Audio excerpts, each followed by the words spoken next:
વારંવાર બનેલી ઘટનાની સામે ત્યારે ખવડાવવામાં આવશે અને કેટલાક ઘટનાઓ જે બની રહી છે હાલમાં આરોપીઓનું રિકન્સ્ટ્રક્શન છે તે કરવામાં આવવાનું આવશે એની સાથે રહેલા તેમના તમામ પોલીસ કર્મચારીઓ બનાવને શું બનાવો હતો અને શું સામે આવ્યું તપાસ?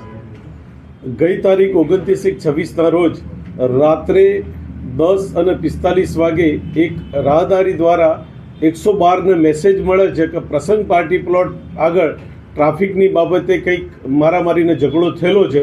આ પ્રકારના મેસેજના આધારે 112ની ટીમ ત્યાં પહોંચે છે.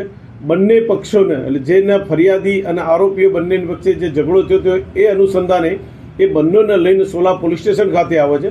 સોલા પોલીસ સ્ટેશન ખાતે આવતા આ કામના મરણ જનાર અલ્પેશભાઈ બાલકૃષ્ણભાઈ મહેતા ઉંમર વર્ષ 60 ચાંદોડિયા રહે છે. એમને ઇન્વેના પોલીસ કર્મચારીઓને લાગ્યું કે એમની તબિયત બરોબર નથી અને તબિયતમાં કંઈ ગડબડ લાગે છે તો તાત્કાલિક યાદી લખી અને સારવાર સર્ટિ એમને મોકલી આપે છે અને સારવાર દરમિયાન એમના ફરજ પરના ડૉક્ટરો મૃત જાહેર કરે છે અને એમના મોઢાના ભાગે છાતીના ભાગે ગંભીર પ્રકારના મૂઢ મારતા તેઓનું મરણ ગયેલું છે.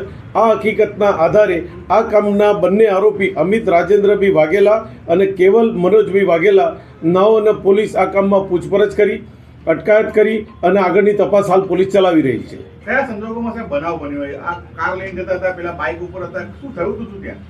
એક સામાન્ય ગાડીને અડી જવાની બાબતે બને રજૂઆત છે ફરિયાદી. આ કામના ફરિયાદી છે મરણ જનારના દીકરા હર્ષિતભાઈ. એમને ટ્રાફિકની બાબતે ખાલી ગાડી ટચ થઈ છે તે બાબતે એકદમ આ બંને આરોપીઓ ઉશ્કેરાઈ જઈ અને પહેલાં ગાડીનો કાચ તોડી નાખ્યો અને કાચ તોડ્યા પછી આ કામના મરણ જનારને બહાર ઉતરતા એમને એકદમ મારામારી કરી મોઢાના ભાગે છાતીના ભાગે જોરથી ભયંકર પ્રકારના મુક્કાઓ મારી અને મૃત્યુ નિપજાવેલું છે. અને જે મુજબની ફરિયાદ સોલા પોલીસ સ્ટેશનમાં દાખલ કરી બંને આરોપીને રાઉન્ડ અપ કરી આ ગુનામાં ધરપકડ કરી અને હાલ અમે આગળની તપાસ ચલાવી રહ્યા છીએ. હા, અમે સીસીટીવી મેળવવાની કોશિશ કરી રહ્યા છીએ અને એ સીસીટીવી અમે મેળવી લઈશું. બંનેના બેકગ્રાઉન્ડ શું છે આરોપીઓ? બંને આરોપીઓ છે એ એએમસીમાં 16 વોર્ડની અંદર જે પશુ પક્ષીઓ મરણ જાય એમના નિકાલ કરવા માટે 1-2 મહિનાથી ત્યાં કોન્ટ્રાક્ટ બેઝ ઉપર નોકરી કરી રહ્યા છે.